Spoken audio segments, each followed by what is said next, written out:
Well, have a little bit of a self-reflection. If you kind of go back, look at your 12-year-old self, little Mormon girl running around, what would you say to her about how she's feeling, her emotions? I would just, if I could go back and talk to little me who's feeling these weird feelings is what I describe them as.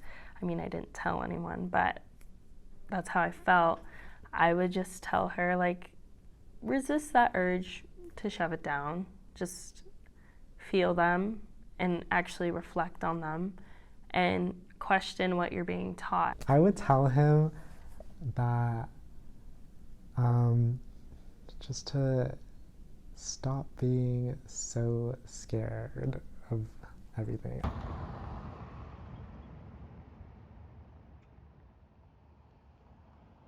So I think some struggles I had with coming to terms with my sexuality in the past does stem from a lot of religious trauma that I had. There's still like parts of me that I feel like still feels like I have to hold that part of myself back. Middle school, it was especially tough just because I feel like middle school sucks for everyone, so it makes sense. But middle school was especially tough just because we're like kind of mean, and they would always like call out how feminine I was and be like, "You're gay," and I'd be like, "No, I'm not."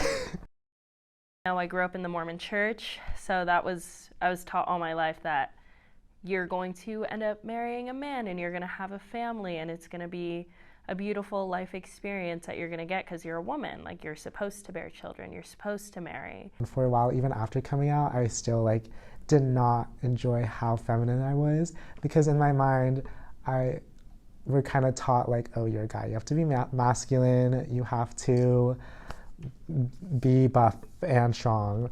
And ever since then, I think it's just been a lot of a learning process, because one thing I learned was when you come out, that's not the end of it. I am in a relationship with a man, and I was coming to terms with my sexuality of liking women while I was in this relationship.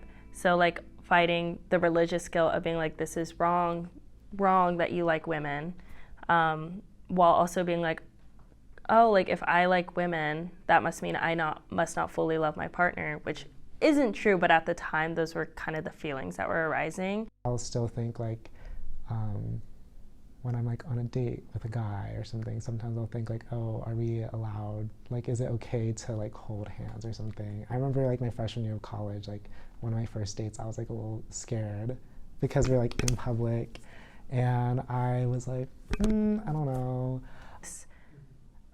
I do feel like just overall being openly bi, other than to my family, I feel like I can be more my authentic self, and I can like express who I am and like not feel like I'm hiding anything or like rejecting a part of myself anymore. Like, I'm not shoving down anything.